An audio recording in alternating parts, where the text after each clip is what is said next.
Hi everyone, my name is Nick Gladfelter. I work for the City and County of Honolulu in the Resiliency Office. And this presentation is going to be about benchmarking your buildings and how and why we're going to do so.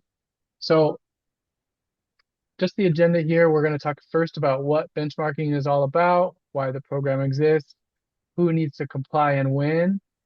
And then we will move into part two. It's like a little more, the how of benchmarking with some sample fields and such. We'll go into the Energy Star Portfolio Manager and go over the basic steps, and then how to obtain the utility data and how to submit your report. Um, uh, I will also share a presentation which is from a previous training we did last year where the EPA joined us and showed everyone how to exactly go through adding their buildings step by step. So I think that's really valuable. That will come generally around the 12:45 mark. So that's about 30 minutes. And then we'll finish it off by talking about what happens after benchmarking, how your data gets posted to the transparency map. You'll get a scorecard for your building so you can compare yourselves to some similar building types and similar years built.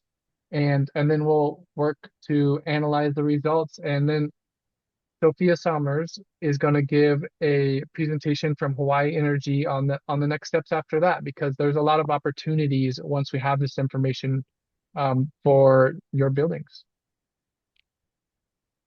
So like I said, I work for the Office of Climate Change, Sustainability, and Resiliency. We have several main goals where we want to be a green city. We want to reduce climate impact. We want to coordinate with federal and state agencies. We want to ensure sustainable city plans and policies. And we want to promote resilient communities. So this office was put together in 2017. It was voted upon by the taxpayers to do so. We have grown steadily since 2017 to almost 20 members as it stands today. And I know Sophia was one of the early founding members of the office. So thanks to her work, we are where we are today. We have a website you can visit. It's resilientoahu.org. And just heads up, I'm going to share the slides for today, or I should say, I'm going to share a PDF of the slides for today. And you'll be able to click on all the links I mentioned here and follow up on any specific questions you have. And you also have my contact based off of that email. You can always feel free to apply to if you have any specific questions. So this is our general website, resilientoahu.org. The more specific related to benchmarking is resilientoahu.org/benchmarking. So these are some of our guiding documents that we have come up with and implemented.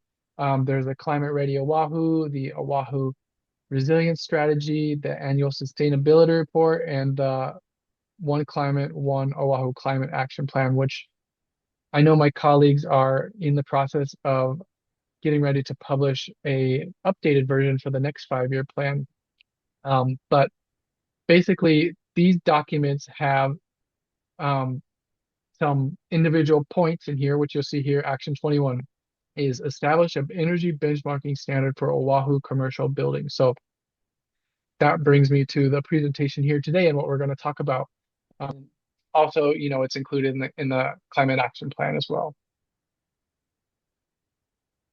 So the benchmarking program came to be when Mayor Blangiardi signed it into law. Ordinance 2217, or known as Bill 22, was signed into law 2022, and first reporting year was 2023. And all the major players from all the utilities were there. This is the CEO of HECO, and I'm sure there's some Hawai'i Energy people there because they're major players as well. But basically it says that all buildings over 25,000 square feet, commercial and multifamily buildings on Oahu, are required to benchmark and report their energy and water usage annually. So annually means June 30th of every year. Now this year we have pushed back the deadline a little bit just because we lowered the threshold. Previously, buildings over 50,000 square feet were required to benchmark, and the first year of reporting was buildings over 100,000 square feet. So this is the first year of buildings 25,000 feet and over being able to benchmark. And the city is also doing the same under Ordinance 2047, where we benchmark the energy and water use of municipal buildings larger than 10,000 square feet. So, we're doing the same thing that we're asking the public to do. This isn't just specifically for, commercial and multifamily buildings. This is for city and county buildings as well. So benchmarking basically is the process of collecting data for a baseline that you can then, chart and compare year over year. So in the ideal world, that chart would show energy decrease or a water decrease year over year, because in Hawaii, there's a lot of opportunities for energy and water savings because majority of our buildings were built in the 70s and 80s. We have a lot of opportunities to make them better, and oftentimes, there's that starts with just collecting the data and finding out where we're at, and then with that data, you can ask better questions because you cannot manage what you don't measure. So the benchmarking program has three components, which is the benchmarking component, which is where you actually track your energy and water use of your building. And then there's a reporting part of the ordinance where you share the utilities, the building's utility data with the city. And then there's the third portion, which is the transparency part of the ordinance. So that means everybody that shares their data, it goes onto a map, and then you can compare where you're at with your neighbors. So if you're a condo in Makiki built in 1970, you can see all the other condos built in 1970 and how their energy use intensity score is compared to yours, because maybe they have some different ways of doing things, or maybe they have some technology that they've implemented inside of their condominium that helps them save energy or water.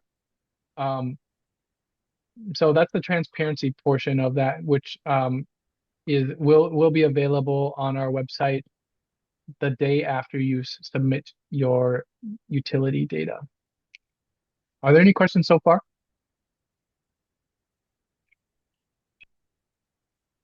All right, moving on.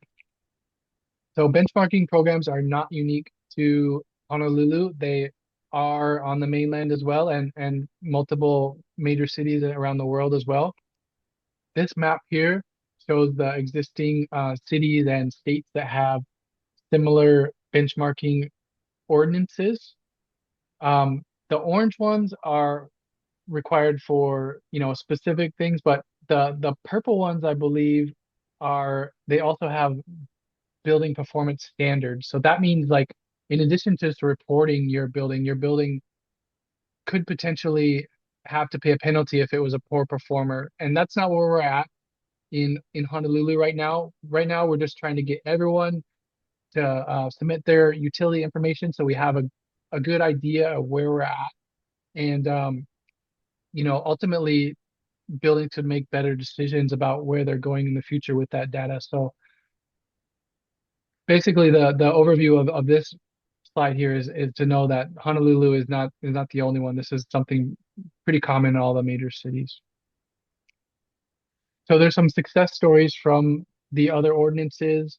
Not going to go through the numbers here, but there's some savings here. There's some energy savings. There's some dollar savings, and that's ultimately what our goal is to use less energy year over year, because energy costs money, and it's a big line item here in Hawaii. So we want to make sure that everybody knows where they're at and that there are opportunities to save going forward. So the timeline for implementation, we started with the city and county buildings over 10,000 square feet back in spring 2022. And then the first year of reporting under the ordinance for commercial and multifamily buildings was June 2023. And that building list, I believe, had about 300 or so buildings. Then last year was 50,000 above. This year is 25,000 above. So the threshold has been lowered, and now all buildings over 25,000 square feet will need to report for the first time this September 30th. Sorry, hearing some feedback here. I'm going to mute. So that means if your building is 50,000 square feet and above, you should have also reported last year. So the reporting is still available for last year. I can pass you the link if you ask me to do so, and we can work on benchmarking your building for the current year and the previous year if your building's over 50,000 square feet. And then this would be the third year of reporting for buildings over 100,000 square feet. So like I mentioned, the reporting deadline is June 30th. And this year we've moved it to September 30th, but going forward we do expect to be June 30th every year. So this is an annual requirement that you would enter. And really, once you get your building set up in Energy Star Portfolio Manager, it's fairly simple to maintain and even do so monthly. Like just when you got the HECO bill, you can enter your utility usage, or when you got your water bill, you just do some data entry, and then you're ready to go when it's time to report. So I mentioned Energy Star Portfolio Manager. That is the tool that we use, which is provided by the Environmental Protection Agency. It is a .gov website, so it is highly secure. It's been around about 25 years. So this is the medium, the platform we use to collect the data. And this is the same platform that most programs use across the mainland as well. So this isn't something, that's unique to our city. This is very standardized, and this information is used for data collection all over the US and Canada for that matter. So to start off, the data collected, it starts pretty basic. It starts with your property name, your address, your gross floor area. Irrigated area is not a part of the ordinance. It is optional, but you can include that if you'd like to. We do ask for the year built, and estimate on the occupancy, and then the number of buildings in your complex. And then the most important part of the data collection is the 12 consecutive months of energy data. So that means we need everything from January 1st to December 31st for 2024. Now, we realize that bills aren't so cleanly broken off month by month like that. So, oftentimes there's mid-month billing cycles, and, your Hawaii gas bill will say December 14th. So that's okay. You just go ahead and enter December 14th, 2023, and then enter it for each billing year. You would enter, all the way up to January 14th for 2025. And, the platform Energy Star Portfolio Manager is smart enough to break it up just for the single year. So you don't have to worry about estimating or trying to do any math. You just enter the full amounts from each billing period, and then the system will take care of the rest. Any questions?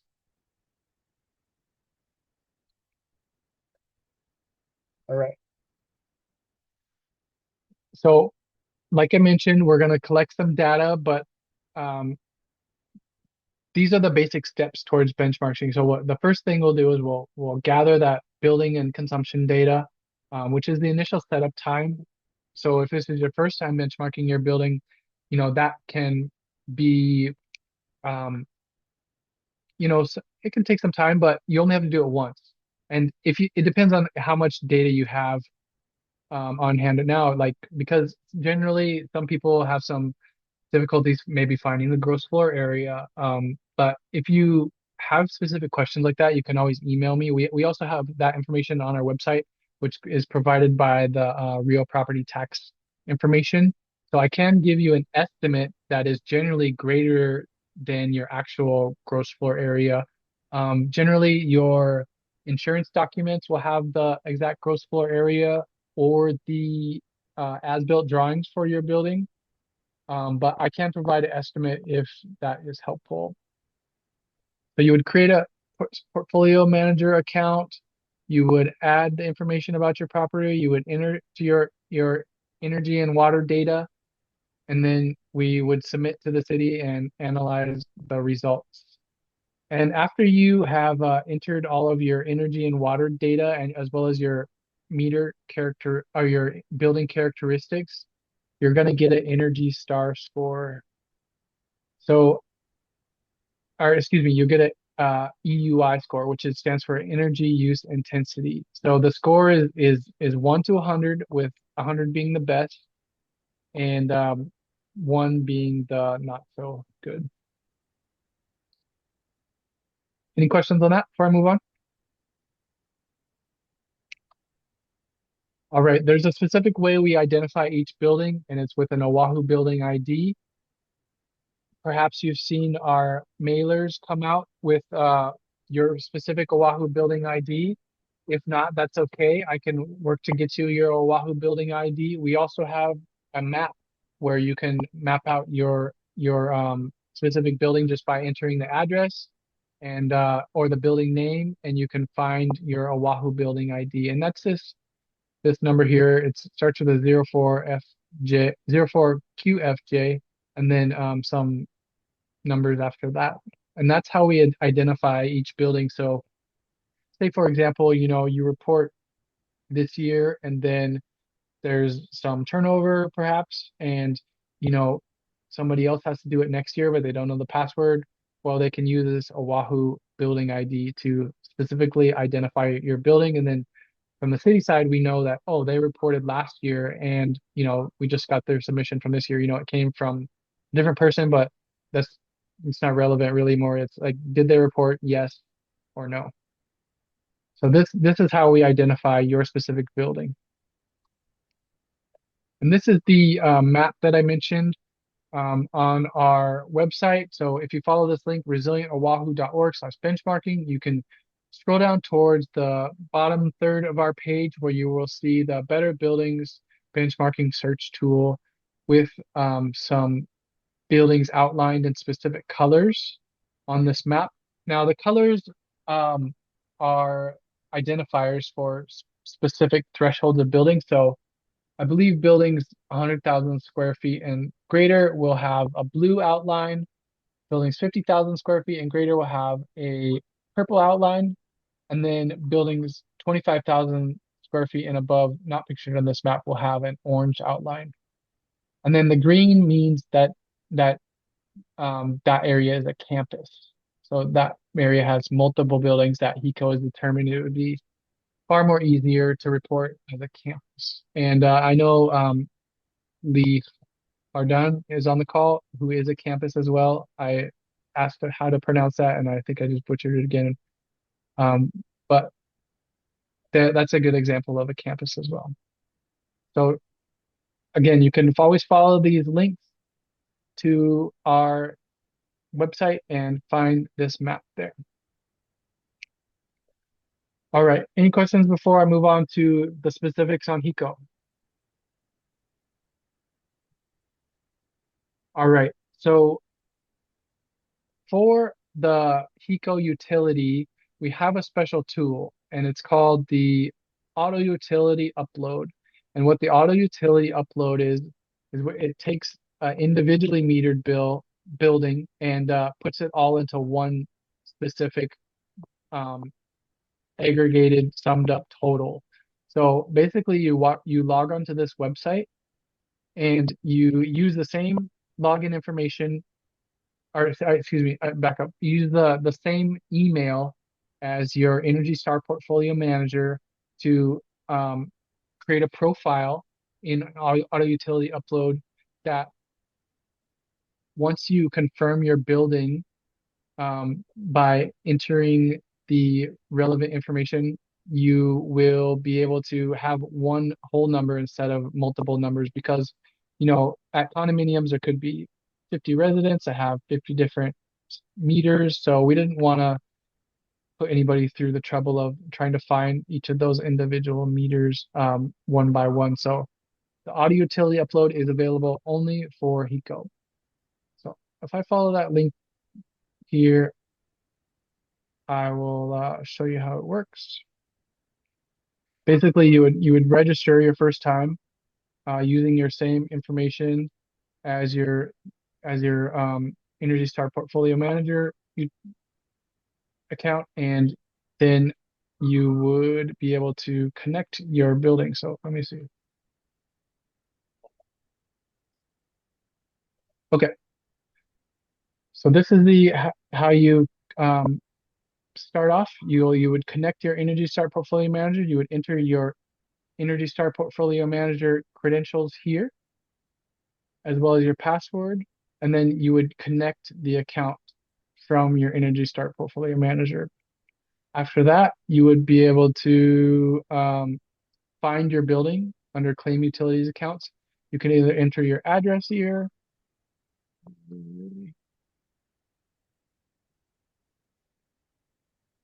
and then you'd hit plus, and and then you would be able to see the building added here.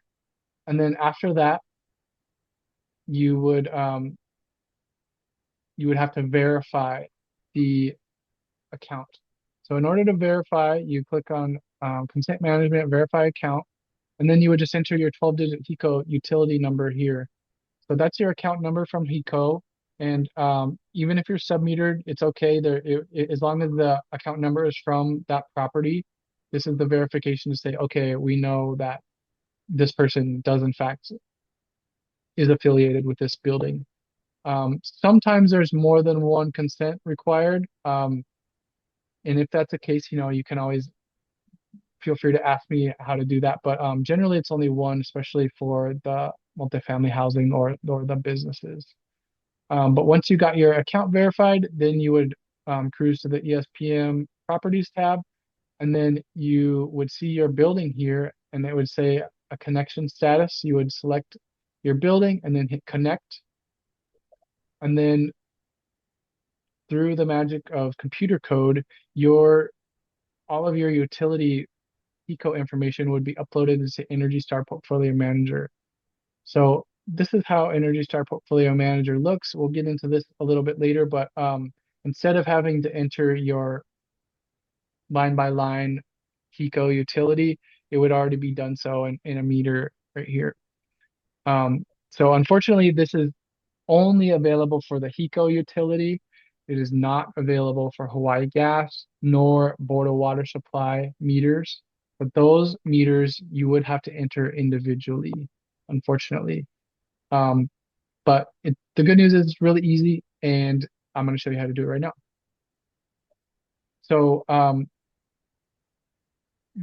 like I mentioned, there's the auto utility upload tool, which makes it really easy. If you prefer, you can also enter it manually, line by line. If you prefer the old-fashioned method, as long as you get from January to December for each day of the year, because if you don't enter 365 days of data, if like there's a day missing in between bills, or if there's only December 14th entered, you would get an error that would need to be corrected.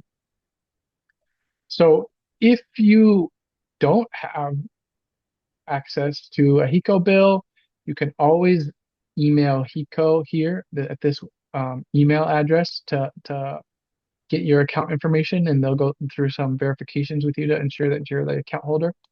Or you can visit this website here in order to find the relevant information. So HECO makes it really easy, and all the utilities do, as a matter of fact, in order to participate in this program, in order to make sure that you have all the necessary information you need regarding your utility. Any questions on HECO? No? All right, I'll move on to Hawaii Gas. So Hawaii Gas um, is the same thing without the auto utility upload feature.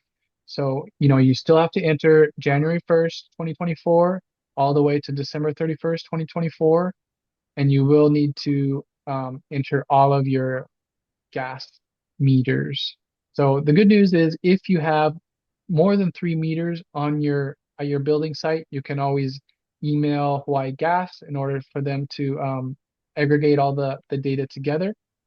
They also have a submission form you can request help on their website, or they also have a FAQ here that you can find information related to the program. And again, all of these email addresses and links will be included in the follow-up email I send with the PDF. You can go through and click on any of those links that you find helpful, or the email addresses that you need. So Hawaii Gas is entered under the Energy tab in Energy Star Portfolio Manager. So it goes here, and we'll go over how to add a meter with the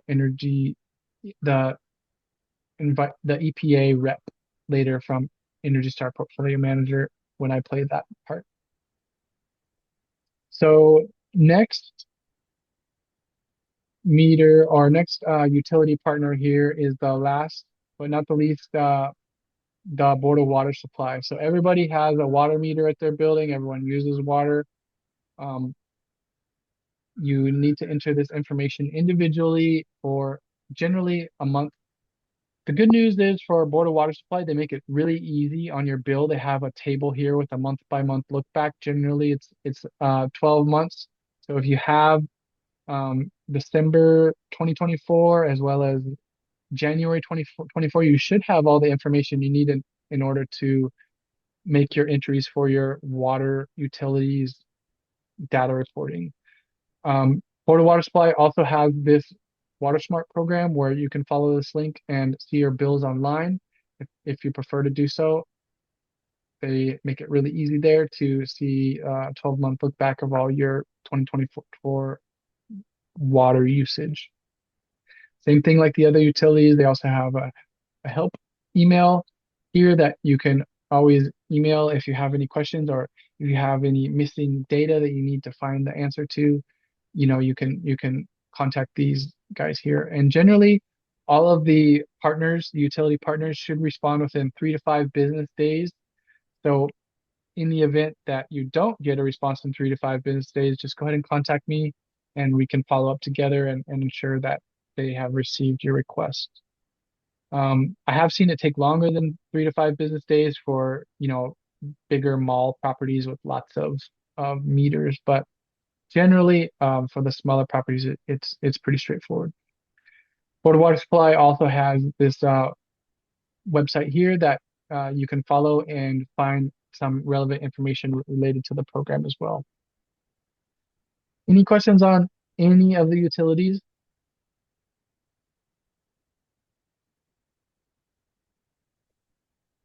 No? All right. All right. So after you've got all of your data uploaded into Energy Star Portfolio Manager, the last step you do would be to send your data to the city. But before we talk about sending data to the city, I want to show you the presentation from the Energy Star rep that showed exactly how to do everything and answered a lot of questions to fill in the blanks that I went over here. So let me know if you guys can hear this. Sometimes I have some trouble, but say Sophia, could you just let me know in the chat if you guys can hear the sound?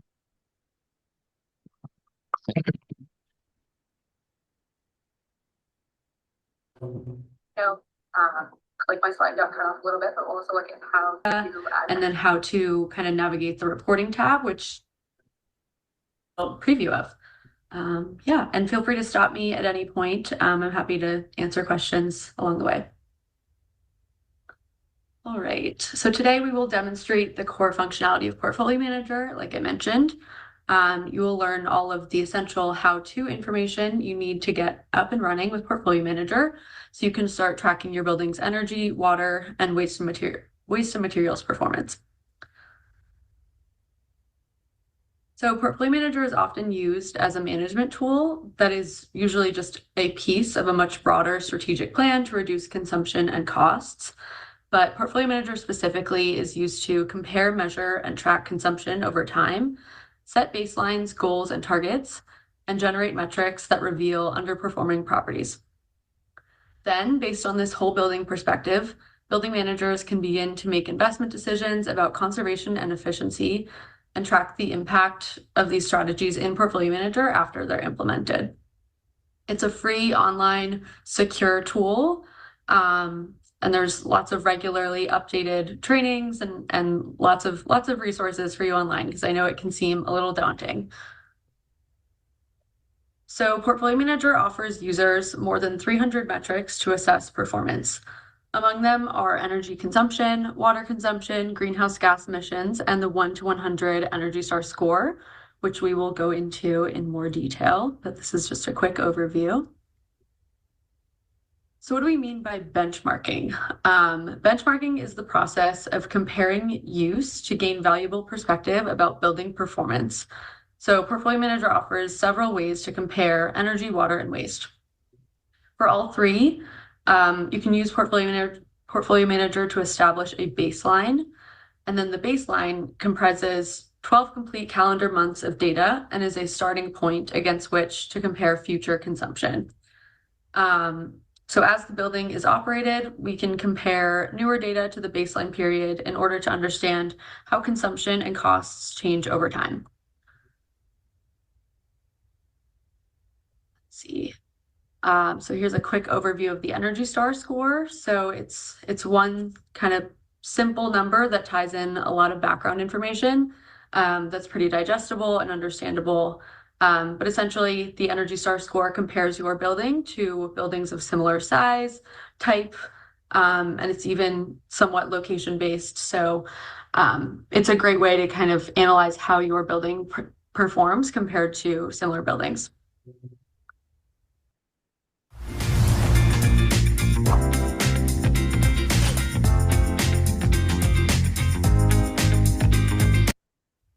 And almost all, but not all buildings can receive an Energy Star score.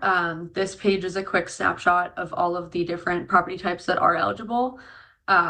Eligibility is essentially just based on the available data that's out there, because a lot of data does have to go into the back end to determine kind of where your building falls. But these properties are all eligible for Energy Star scores, and you'll notice a couple have an asterisk, meaning that those are not eligible for Energy Star certification, which is a recognition for buildings that have a 75 and above Energy Star score. So now I think we'll discuss a little bit about multi-use properties, which I know is a common issue, a common flag, because sometimes it's not as simple as just saying my whole building is an office, and that would be very easy, but it's not always the case. It's not uncommon for a property to have multiple property types, and a multi-use property can still receive the Energy Star score and receive certification, but there are two conditions that apply. So the first being 75% of the property's gross floor area must be comprised of a property type that is eligible for a score. So one of the property types listed on the previous slide.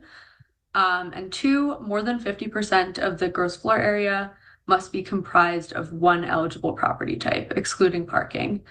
So for example, building 1 on the slide depicts a property that is 60% office and 40% warehouse. This space is eligible for a score and certification because both property types are eligible for a score, and because the office is more than 50% of the total gross floor area. In building 2, even though the office is more than 50% of the gross floor area, this building is ineligible for the score because it doesn't meet the 75% minimum requirement. In other words, 40% of the space is comprised of a laboratory, which is an ineligible property type. So to create an initial record in Portfolio Manager, I know we touched on this a little bit, so this will be a quick slide, but all you need really are the items listed under number 1 on the slide, the property's primary function, its name, address, and postal code, the year built, and the gross floor area. With those metrics, you can establish an initial account for the property. But more will go into it to really make the most out of the tool. So if you are interested in generating an Energy Star score or required, you will also need the property use details.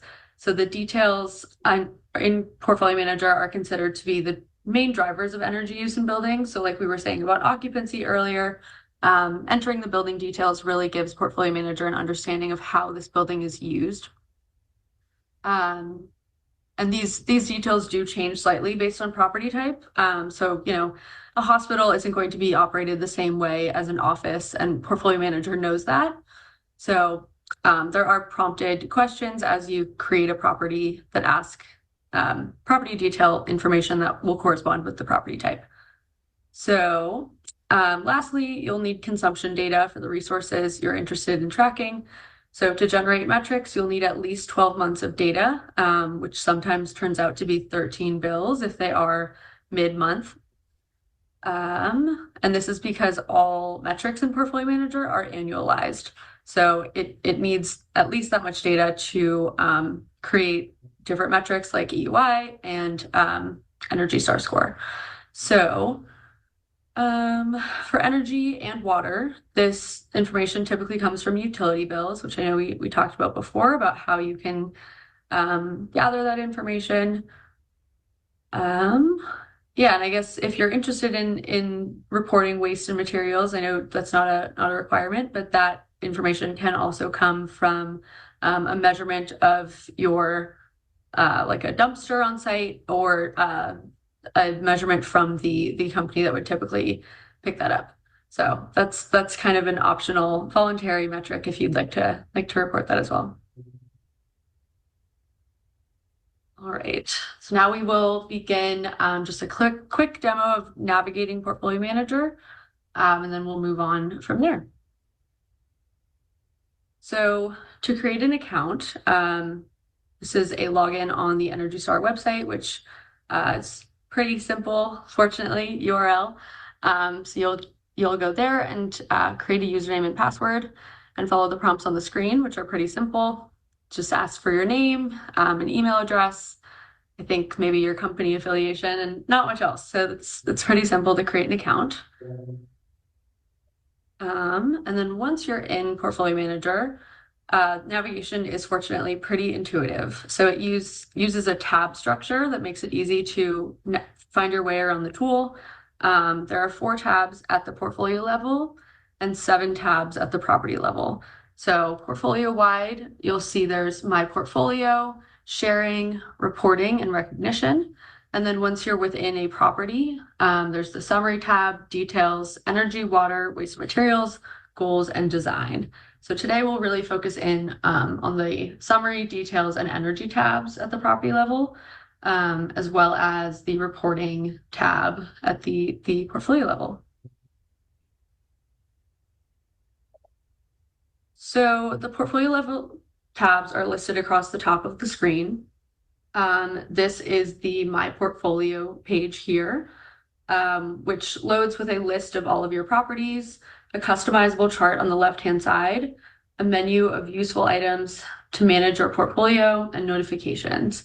So these can be requests to connect with other users, notices that someone accepted a property that you shared, or a range of others. That is up here, the notifications page.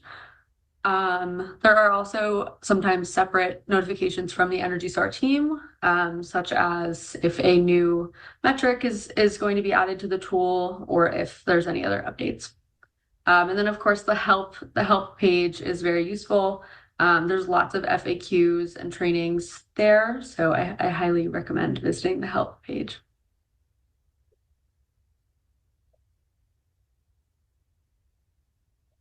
So then this is the property level view once you select a property from the My Portfolio tab. So with each of these tabs, you can navigate between a summary of the property details, and then meter data. You can also set and track progress against specific performance goals on the Goals tab and compare a building's current energy performance against its initial design. But clicking Portfolio Manager the logo in the top left corner will always take you back to that main My Portfolio page. All right, now we will discuss adding a property and entering use details. So to add a property, you'll click the Add a Property button in the top left-hand corner of the My Portfolio tab, which will then take you to an initial page asking for the property type, the number of buildings, and the construction status. So under property type, you'll see a drop-down of tons of different types. I'd suggest picking the one that is the overall type, the majority type, if you are in a multi-property type. So there is opportunity to add additional property types later on in the tool, but for this first step, I would choose the one that takes up the largest square footage of your building. Then you'll select the number of buildings that are part of your property. So in most cases, this will be one. In some cases, you'll select more than one if your property is part of a campus. And then finally, you'll select the construction status, which is also typically existing. Sometimes you can enter a design project if you'd like to kind of track usage from that very early stage. And then finally, you can create test properties to kind of play around with the tool, see what happens when you raise and lower usage values. But the test property feature is really just so that property doesn't get grouped under any reporting requirement. All right, so on the next page, after you answer those initial details, you will enter general information, including the property address, the size, the occupancy, year built, any irrigated area. So there are a couple different ways of measuring gross floor area, but in Portfolio Manager, it is the total property floor area measured from the principal exterior surfaces of the building. So we discussed this a little bit before. There is also a link to gross floor area if you click on details on what to include. But yeah, we're looking for the interior square footage of the building. Irrigated area is not a required field. It is used in calculating the water score. But I say not required just because it is not asterisk here, so you can come back in and add that later. Let's see. So occupancy is, like we said before, the percentage of your property's gross floor area that is occupied and operational on average. So for example, if you have a 10-story office building that on average has 9 of its 10 floors fully leased and occupied, the occupancy would be 90%. So if there are people working in all floors or all areas of the building, then it would be 100% occupied. But there is only one occupancy rate for each property, so this should really be an average. This value is not used in calculating the Energy Star score. However, there are minimum occupancy requirements for Energy Star certification. And it's a great metric for you to have entered in your building, just so you can track that over time. So this page also has a section for standard IDs, which I know we discussed a little bit earlier. So this is where you will enter your building's standard ID using this dropdown. I would confirm that it's either going to be under city, town, or county district. But in the dropdown, you will see it listed, kind of the category that you're looking for. And then on the right-hand side, in this box, you'll enter in the ID number. Yeah, and then it will be recorded as recorded. So that's great. And then finally on this page, there are a couple more prompts about parking consumption, data centers, retail stores, restaurants or cafeterias. This is really just to get a better picture of your property and how it uses energy. So for all property types, there will be this question about parking areas. So if your parking areas are separately metered from the building, you do not need to check this box. However, it is very common that parking areas and buildings share a meter, especially if a parking area just has some lighting or it's beneath the building, like we were saying before. So if this is the case that they do share a meter, check this box. And on the next screen, Portfolio Manager will prompt you to enter some more information about parking, like we discussed earlier.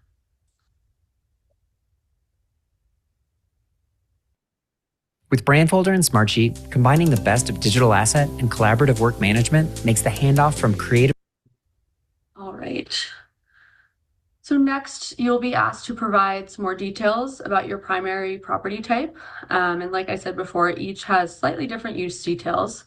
But as you kind of hover over these blue property use details, there will be a definition in a pop-up box. And you can also click on them to take you to the Portfolio Manager glossary if you ever have questions about exactly what it's asking. But this page is where you will confirm your property's gross floor area. This GFA value, like I said, it should encompass the whole building, including any hallways, stairwells, lobbies, or maintenance areas. If you're in the middle of benchmarking and you realize that you do not have any certain pieces of information in front of you, you can always use default or temporary values over here on the right. However, to ensure the accuracy of your metrics, and if you're interested in applying for Energy Star certification, you'll have to go back and update those default values with actual information. You can also use the drop down, which I'm doing. Oh, it's up here, all the way at the very top of the screen. The add another type of use drop down to add additional use types if they are not already included in Portfolio Manager's definition of your primary property type. So like some of the examples we were looking at before, if your building is partly an office and partly a laboratory, you'll want to add whichever one you did not select initially so that both are covered. Oh, sorry. Yeah, and then at the bottom of this page, you'll just want to click add property once you've added all of these different details. So now you've created the property, you've entered the address, the property use details, and there is a profile created for it in Portfolio Manager. So this is the summary tab. You'll see there's no graph, there's no metrics. That's because we haven't added data yet. So that is the next step. We'll navigate to the energy tab to create some initial energy meters. Let's see. Yeah, so like I said, there's different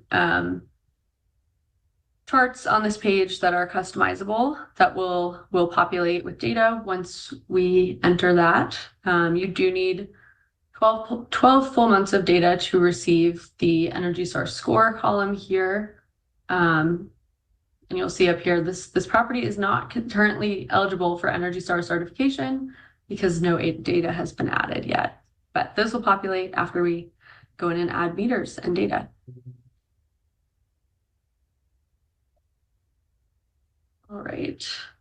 So yeah, I just added this in here just in case there were any of you that had campuses that you're trying to benchmark. I know this is often a question about how to benchmark a campus. Campuses in Portfolio Manager are entered as a single parent property with multiple child buildings. This allows you to report on metrics at the campus level while still being able to track performance of the individual buildings that make up this campus. This assumes that you have the necessary building level energy, water, and waste materials data though. So for properties with multiple buildings, only a handful are eligible for an Energy Star score at the campus level, those being hotels, hospitals, K through 12 schools, multifamily housing, and senior care communities. And if you are benchmarking a campus, you will select more than one property back on that set up a property page, and you'll enter the number of buildings on your campus.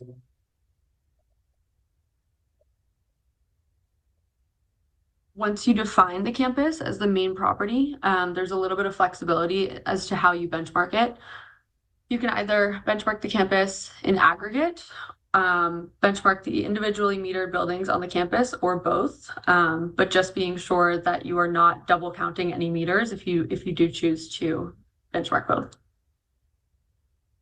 All right, and now we will move on to entering energy data. So back in the property record, there are property level tabs. We'll be working in the energy tab to create energy meters and add some data in different methods. So on the energy tab, you'll see at the left, there is a meter summary. We do not have any meters yet, so that is blank. To add a meter, you'll click add a meter in the upper right-hand corner of this page and follow the prompts to enter energy meters and then consumption data. So on the Getting Started Setting Up Meters page, you'll be prompted to identify all the sources of energy consumed at the property, as well as the number of meters for each fuel source. Make sure to include every fuel consumed. So in many buildings, this is just electricity and natural gas, but sometimes your building receives fuel oil, diesel. There's lots of options here. So we just ask that you make sure when you're filling out this page that you consider all fuel types consumed at your property. For electricity, for example, you will be asked to indicate whether the energy was purchased from the grid or generated on-site via solar or wind power. So there are capabilities in Portfolio Manager for benchmarking solar power and other renewable energy sources. So those are definitely newer to the tool, and there's lots of fun metrics being added. I think some even coming out this year. So you can be on the lookout for that.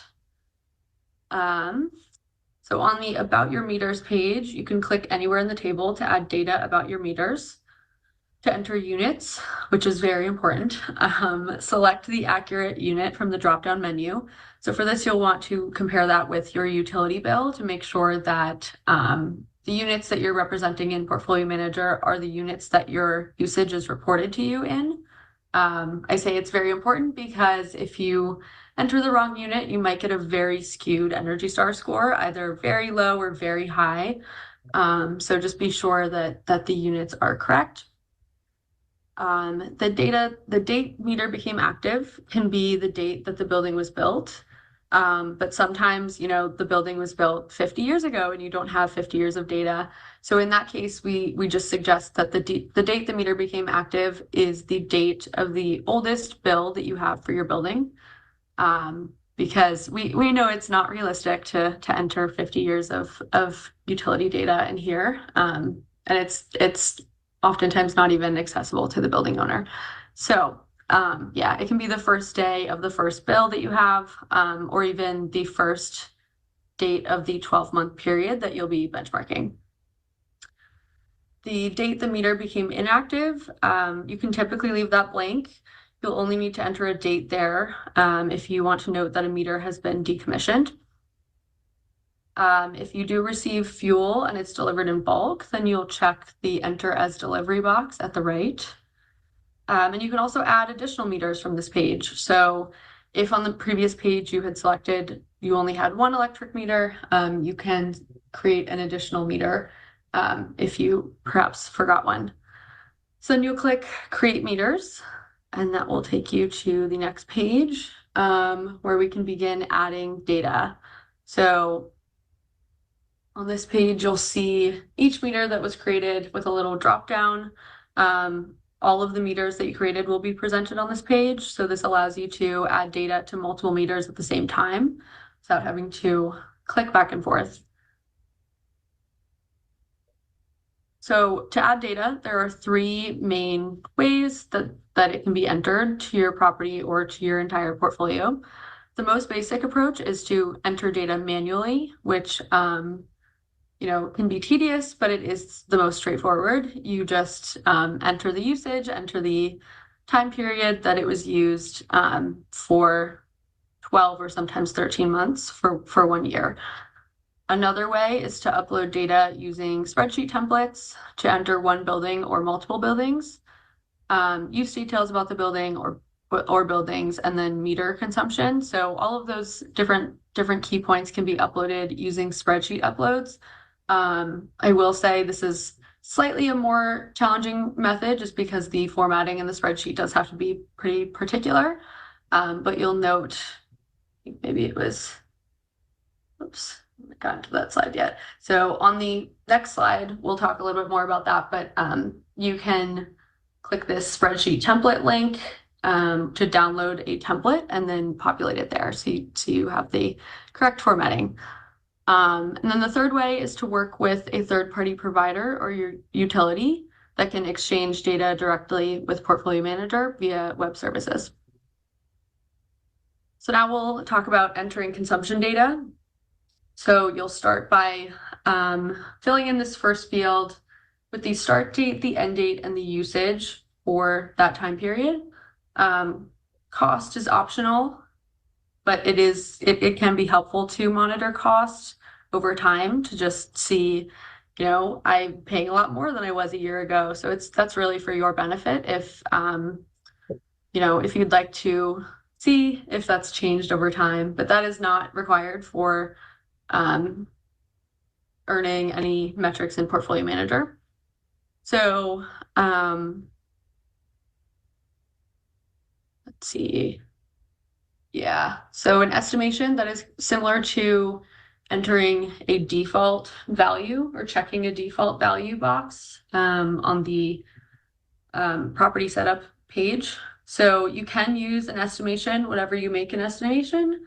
For example, if you haven't received your bill yet, but you want to estimate how your building might perform in the next month. But if the value you're entering comes directly from your utility bill, you do not need to check the estimation box, even though sometimes utility bills are marked this way when they contain small estimates based on how the utility read your meter. But that should really only be checked if this is an estimate that you're making. To generate accurate metrics, enter at least 12 consecutive months of data for all fuel types consumed in the building. So to do that, you'll click this add another entry box or link. It'll add another line here, and you'll populate 12 or sometimes 13 for a full year of data. And like I said before, another option is to use the spreadsheet upload link to upload consumption data, which is available here, the spreadsheet template. Once you download that, it's a pretty simple spreadsheet. There are only 5 columns. I believe it's the start date, the end date, the usage, and then the cost. I'm blanking on the last one. It might be whether or not if it's an estimation, but it looks pretty similar to this table here, just in an Excel format. And once you have filled in the necessary data, you just file, click upload, and it'll it is helpful. It saves a little bit of time, especially if you already have your data saved in an Excel spreadsheet. I will say if it's not already in Excel, you'll be typing into a spreadsheet similarly to how you'd be typing here. So it's only a real time saver if you already have it saved that way. But that is an option if you prefer to upload data that way.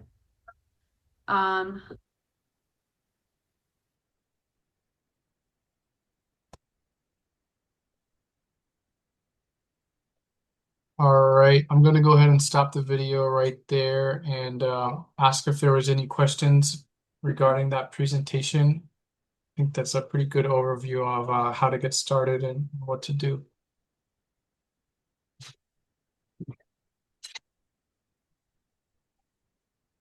All right, so after you've got everything entered, you got to submit your data to the city. So in order to do so, there's a link on our website, and you can navigate to the website at resilientoahu.org/benchmarking, or you can always ask me to send you the reporting link as well.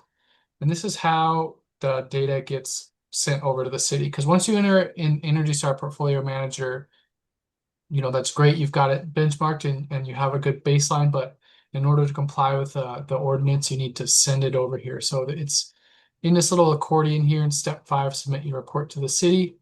And you'll click on this data request link, which will take you to Energy Star Portfolio Manager, where you'll basically be instructed to send the data to the city and county. And then, like I mentioned before, if your building is greater than 50,000 square feet, you need to submit for last year as well.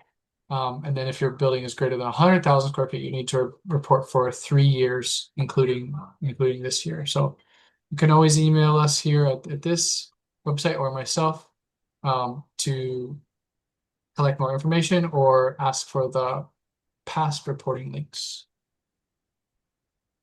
So once you click on this link, it will take you to this page, and you'll see this screen here. You'll select your property from a drop-down list, and then click Generate Response Preview. From there, you will see a status where it will say if there's any errors or if you need to check. After that, you can select your action as Send Response or Send Data, excuse me. It will say, I want to send data.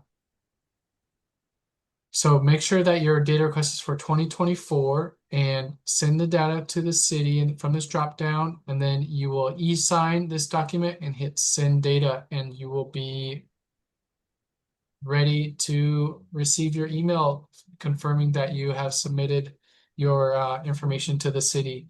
Usually the help desk replies within an hour or so, confirming the receipt of your submission. They often follow up if they have any specific questions related to your building. So if there's any specifics related to the water usage, like it's way too high or way too low, or, you know, some buildings have gas and some buildings don't. So that's a frequent question. Does your building have gas? You can just reply with the answer and move on from there, because really they're looking for any discrepancies in comparison to similar building types. Upon your submission, you have earned the right to receive a scorecard for your building. Now, that scorecard is just for your purposes. It's not, passed out to anybody else. It's just for you. It will say your energy use intensity and your water use intensity and compare it to similar type buildings. So it will say the year, the gross floor area, the year built, and your specifics of your building. And I think that's a perfect segue into Sophia's presentation. So I'm going to stop sharing there and pass it off to Sophia. All right. Hi, everyone. I'm going to start sharing my screen with you, and will you please let me know if you can see it? Okay. We can see it. All right. Great. Thank you. Okay, so at Hawai'i Energy, we are not the city and county. We are not HECO. We actually manage the state's energy efficiency portfolio standards, which basically states that we have a mission here in Hawaii to, help businesses and families save money by choosing the smart energy options, upgrading old outdated equipment. Nick had stated that we have older buildings here, so we have lots of opportunities to improve efficiency. And one thing I love about efficiency is that you get the same result. You're just doing it using a lot less energy, because technology is improved. So we basically want to waste less energy. We want to save more money, and we want to help the state achieve our energy efficiency goals that we have set forth through the EPS program. And as HECO ratepayers, you're buying into this program. So if you look at your HECO bill, who here looks at their HECO bill every month. I mean, I don't even do it personally, but if you were, you would notice a very small line item on your bill that states Public Benefits Fund, and it's just a tiny 0.01% of your monthly bill goes towards this energy efficiency program. And it's my job as an energy advisor to redistribute those funds back out into the commercial industry. And I'll just backtrack. I primarily focus within the commercial office and retail sectors, but we touch all different industries in the commercial sector.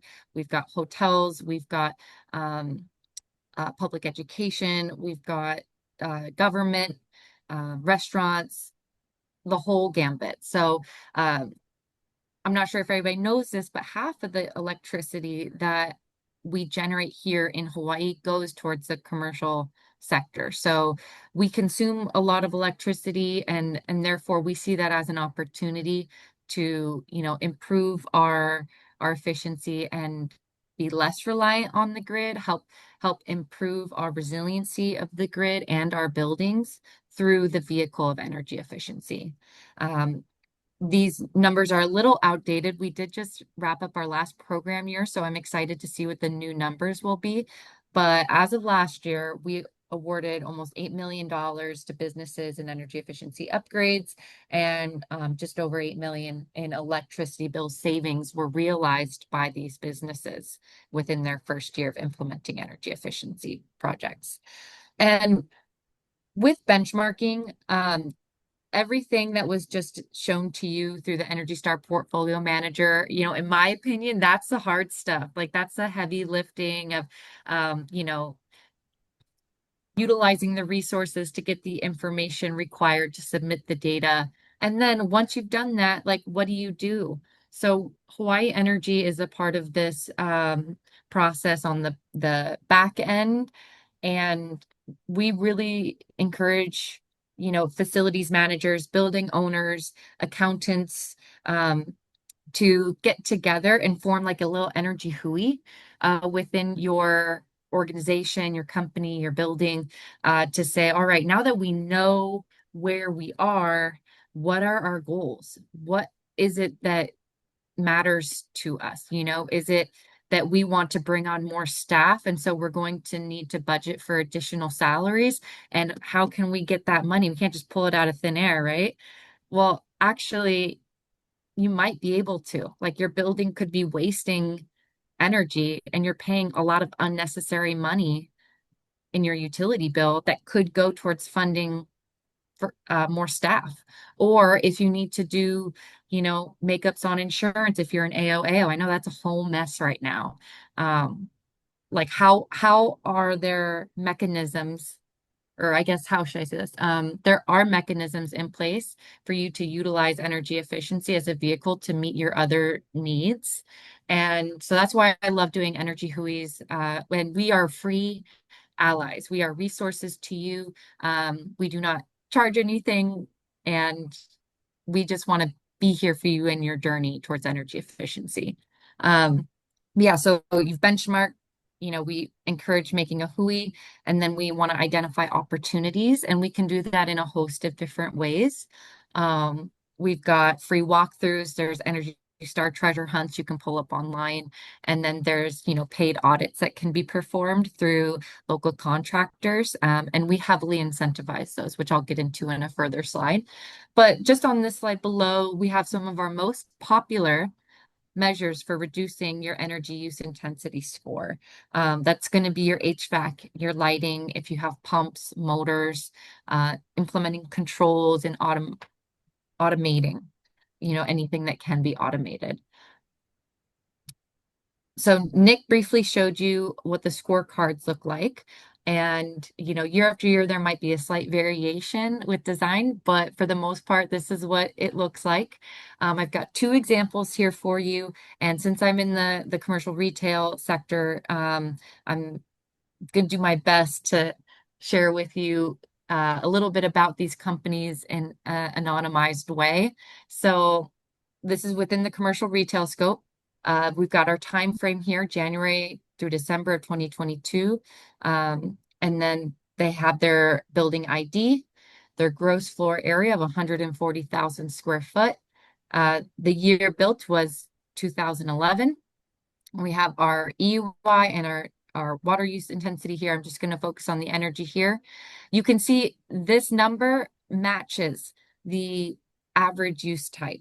So this is a commercial retail facility, and I can share with you that they have a garden center. So that's why their water use intensity is a little bit, on par with the average as well. But we have down here that if you were to implement 15% reduction measures, so basically saying you're doing a lighting retrofit, or you're doing, you're adding VFDs, so variable frequency drives, or VRFs, variable refrigerant flows, to your HVAC system, and you can actualize a 15% energy reduction, then they would be saving $35,000 that year by doing that project. So we like to provide people with a tangible monetary example of what a 15% waste reduction in energy would look like in their first year. And then for this commercial retail store, this actually has a cold storage component to it as well. So a little bit of like frozen foods and whatnot. And you can see that even though it uses a lot of energy, it's still just slightly under the average for a building with this gross floor area. Same time frame, but a higher gross GFA by about 20,000 square foot. And then it was built in 2009. And so this right here shows the 15% reduction. This would save them $68,000 in their first year if they were to actualize 15% waste reduction. So I really want to highlight too, this isn't about a shaming game at all. It's just getting the facts, being able to know where you are with your energy inventory is just, how business is done. You can't measure what you don't know. You can't make those goals for yourselves if you don't know where you currently are. So there's not supposed to be any shame around this. It's really just a fact-finding mission, and then utilizing that information to make goals moving forward.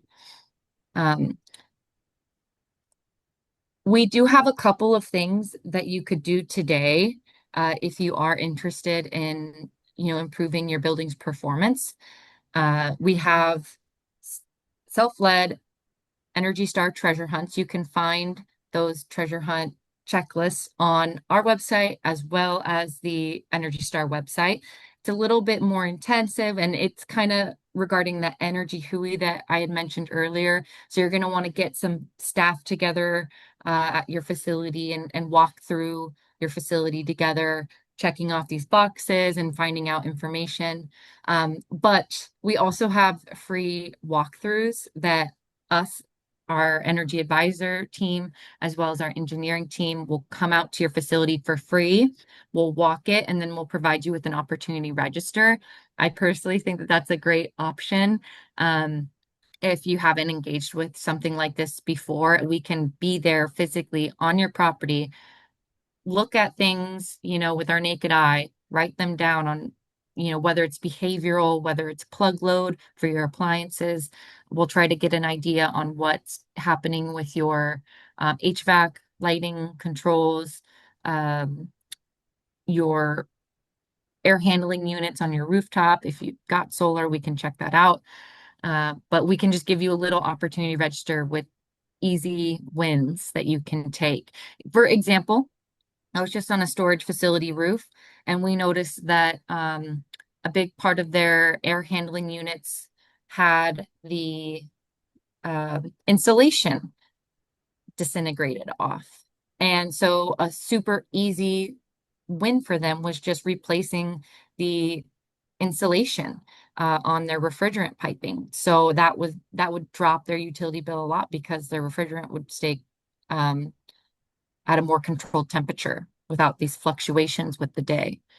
And then there's energy efficiency retrofits, which I'll get into on the ASHRAE Level 2 audits momentarily. In the commercial, retail, and office spaces, though, here are just a couple of common energy upgrades that we'll see. So with your air conditioning, we highly recommend smart T-stats. Basically just taking the behavioral components out of things and automating buildings to perform exactly as you want them to when you want them to without having to think about it. Implementing those control systems has a great reduction of waste. And then we can do chiller retrofits as well if you have a larger building and you have a centralized AC system. And then of course lighting's a big topic right now too, with the Hawaii state lighting ban, meaning that the fluorescents have been banned for being purchased from here on out. There is a grace period between now and January for tube lighting, but screw-in bayonet style, those have since been banned. So you cannot purchase any more fluorescent lighting due to mercury and public health concerns, as well as the environmental cost benefit of LEDs. So we will no longer be able to incentivize LED lighting unless it's a very specific type of custom project. So people are trying to take advantage of our rebates right now if they have fluorescent lightings in their building. I just did Bishop Square. Their two towers, the Puahi and the ASB tower, they just replaced 55,000 fluorescent lamps. And we incentivized about 90% of the equipment costs because we were running a bonus period the last 6 months. And yeah, so a lot of older buildings that still have fluorescents are like jumping on those right now. And then we do plug load. So anything Energy Star related for your kitchen, a fridge, an appliance, what have you, we highly recommend Energy Star. And then, yeah. So this is the ASHRAE level 1, 2, and 3 audits that I was talking about earlier for retro commissioning. And then the incentives that we offer per square footage with our cap incentive being listed at either 15,000 for the level 2 audit or 75% of the project costs, whichever one is less. And then same thing with level 3, we'll do a $25,000 cap at 10 cents per square foot or 75% of the project, whichever one is less. And then we also, for these, provide a kicker, we call it. So if you take the information, an audit is basically when you have a contractor come in, they do a more in-depth analysis than like our visual walkthrough. They write down, details of what you could do to improve your building's performance. And if you implement one of those energy efficiency measures within the first 2 years of that audit report being published, then we'll give that measure an additional 15% incentive bonus. So a lot of people take advantage of that too. And then retro commissioning is awesome. I've got a case study here.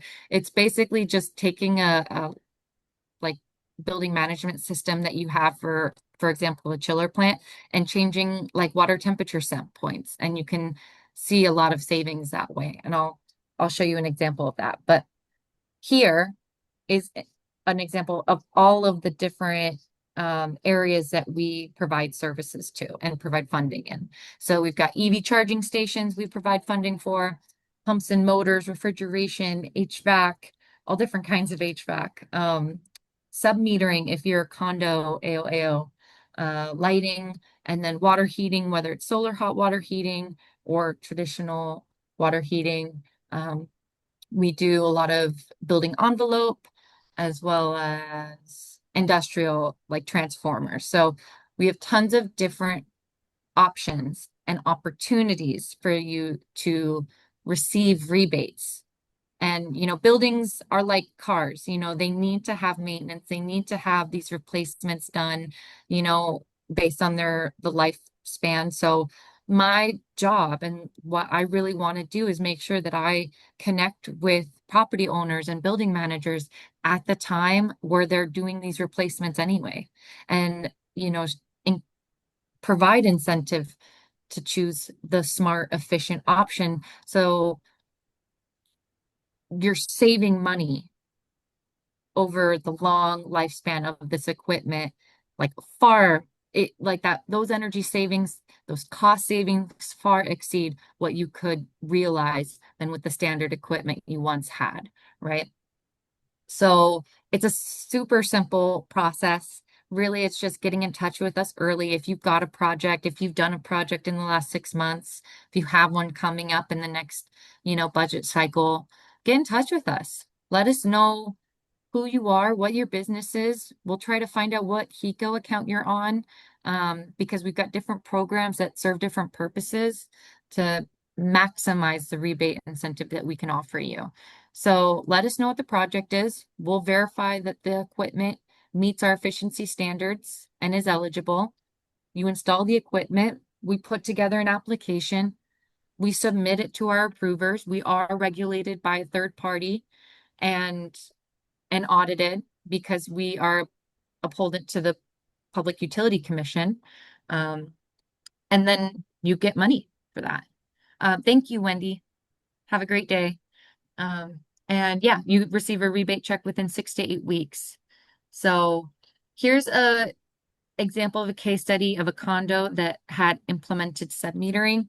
So they did 588 units where there was once a flat rate for energy use, probably assumed in rent. And then they were able to sub-meter each unit.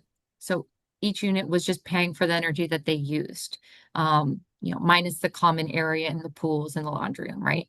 But this was a $662,000 project. We incentivized $88,000 for them to do this. And it's because of behavior, right? If you aren't incentivized to save energy, then oftentimes we can just take it for granted and be a little wasteful. It's just human nature, nobody to blame. It's just how we are. And yeah, so we offered $88,000 on an incentive and they saved about $80,000 in their first year. So in the first year, not only did we give 88,000, but they saved 80,000. That's like $160,000 that they got back just from doing this project in the first year. And then they'll see those savings year after year after year. So the payback was 7 years about, and the building overall saw 12% reduction in energy waste. So that was really exciting for us to see. And that's a behavioral shift. And then here's that retro commissioning case study I was talking about with the hotel that changed their water set points. It was a $50,000 project. We incentivized about half of it. And so this had a really, really, really high return on investment. So the ROI was a year and a half. And this is not anything they had to do except for going into their building management system and changing set points on the computer. And they got $20,000 year after year return on that. So I kind of just fire hosed a lot of information at you guys, but does anybody here work in the commercial office and retail sector specifically, or are you like condos, industrial, have you worked with a Hawai'i Energy advisor in the past and, want to share a story, or is there any direct questions I can assist with at this moment?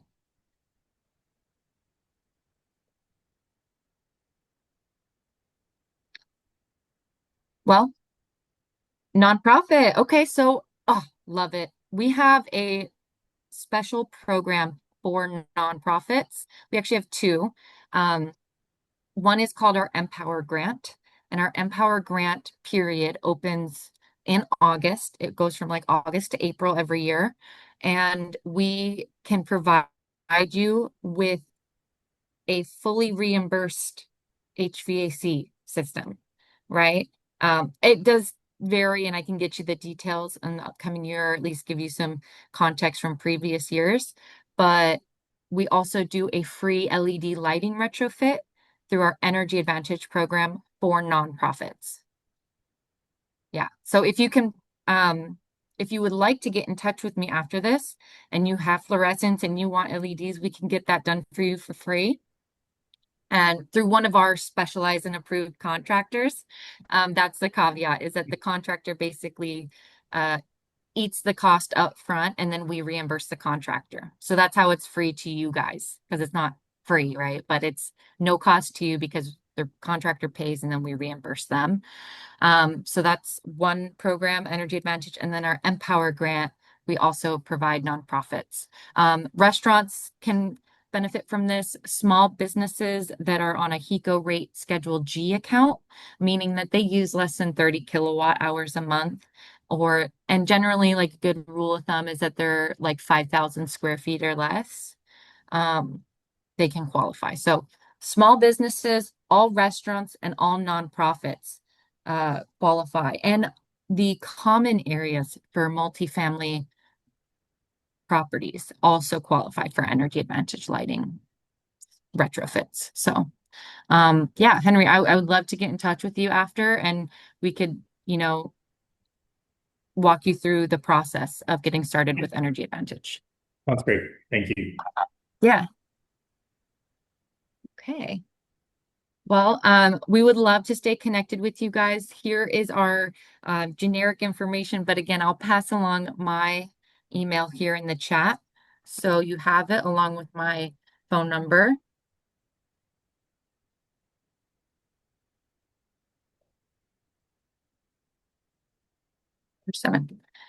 Yeah. I know energy efficiency isn't like on the top of mind for everybody all the time. Like, you guys got bigger stuff to think about, right? But that's why I want you to feel confident in knowing that you can contact us and let us help you through any questions that you might have, because we think about this stuff all day, every day.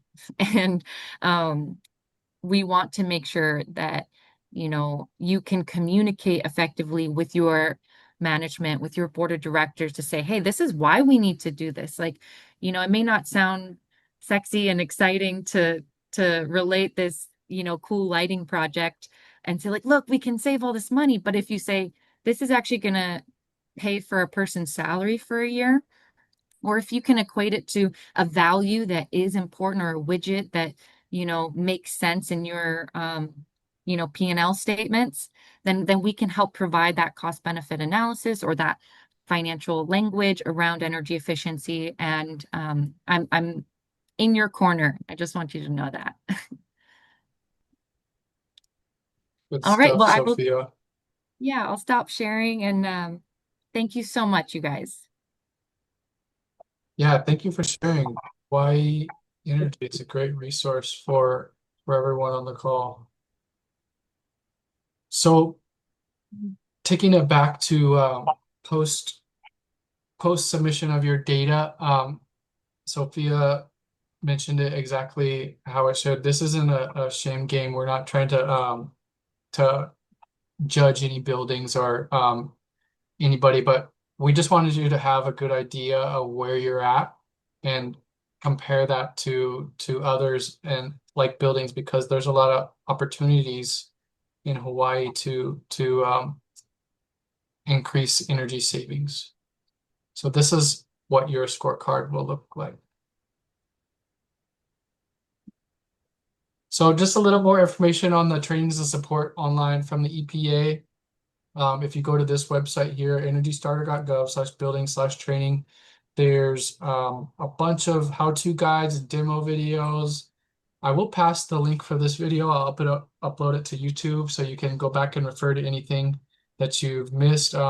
But you can also use this resource too, which will have a lot more in-depth videos and how-to guides on very specific items inside of Energy Star Portfolio Manager.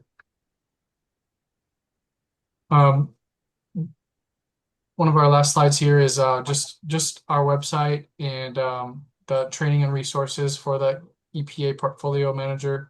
And then, of course, our contact information for the benchmarking program. One thing I will mention on Sophia's website at Hawai'i Energy if you feel like your building doesn't have enough resources to take care of this benchmarking ordinance, there are specific people that offer benchmarking as a service, and you can run it through this filter and find specific contractors that will provide that service for you for a fee. So keep in mind that the training I offer is always free and always available. I'll always return your email or call, and I don't charge anything, but it does take usually additional time compared to, you know, having a professional doing so. So completely up to you. We don't want anybody to feel like, you know, they have to do it one way or the other. But this is an option if you so desire. So that's the gist of the presentation here. I wanted to save